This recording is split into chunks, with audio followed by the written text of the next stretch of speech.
Welcome to our program called Show It and Entertain. I'm your host, Lakini Lamodo. We have so many young, talented artists in our generation who do not have a great platform to showcase their talent. So we're here to provide them with this much needed platform, Show It and Entertain.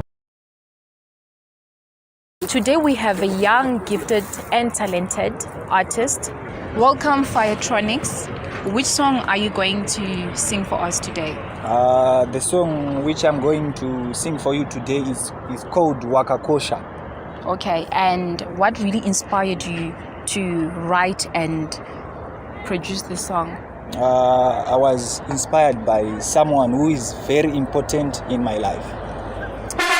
Unstoppable music. Alawacha now, TRONIX again. Sim dancer me represent, yeah. Utakare ndichikuda, mumoyo waramba kubuda. Iwe usipo andifare, adziuye ope andirare. Kwandiri baby wakakosha, ninokuda nyangwe usina kuponza. Tiende mberi vamwe vari kutidonza, andikusiye baby mazirudokosha, yeah. Kwandiri baby wakakosha, ninokuda nyangwe usina kuponza. Tiende mberi vamwe vari kutidonza, andikusiye baby mazirudokosha. Well, usansiye ukandisiya ndingarwadziwe, mi baby ndingarwadziwe. Well, usansiye ukandisiya ndingarwadziwe, ndingarwadziwe.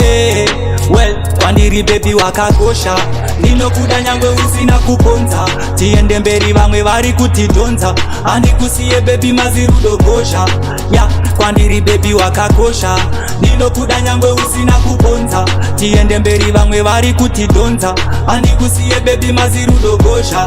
Well, me have to sing for you. Our channel we have to stick like glue. Our pam pam, my love is so true. For you, only you, yeah. Me have to sing for you. Our channel we have to stick like glue. Our pam pam, my love is so true. For you, only you. Well, kwandiri baby wakakosha, ninokuda nyangwe usina kuponza. Tiende mberi vamwe vari kutidonza, andikusiye baby mazirudokosha, yeah. Kwandiri baby wakakosha, ninokuda nyangwe usina kuponza. Tiende mberi vamwe vari kutidonza, andikusiye baby mazirudokosha. Well, baby ndofunga waneta, nikumanya mupfungwa dzangu.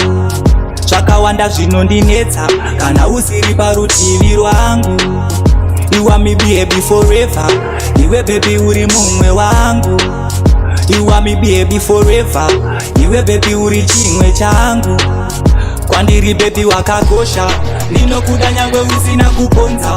Tiende mberi vamwe vari kutidonza, andikusiye baby mazirudokosha, yeah. Kwandiri baby wakakosha, ninokuda nyangwe usina kuponza. Tiende mberi vamwe vari kutidonza, andikusiye baby mazirudokosha. Well, kwandiri baby wakakosha, ninokuda nyangwe usina kuponza. Tiende mberi vamwe vari kutidonza, andikusiye baby mazirudokosha, yeah. Kwandiri baby wakakosha, ninokuda nyangwe usina kuponza. Tiende mberi vamwe vari kutidonza, andikusiye baby mazirudokosha.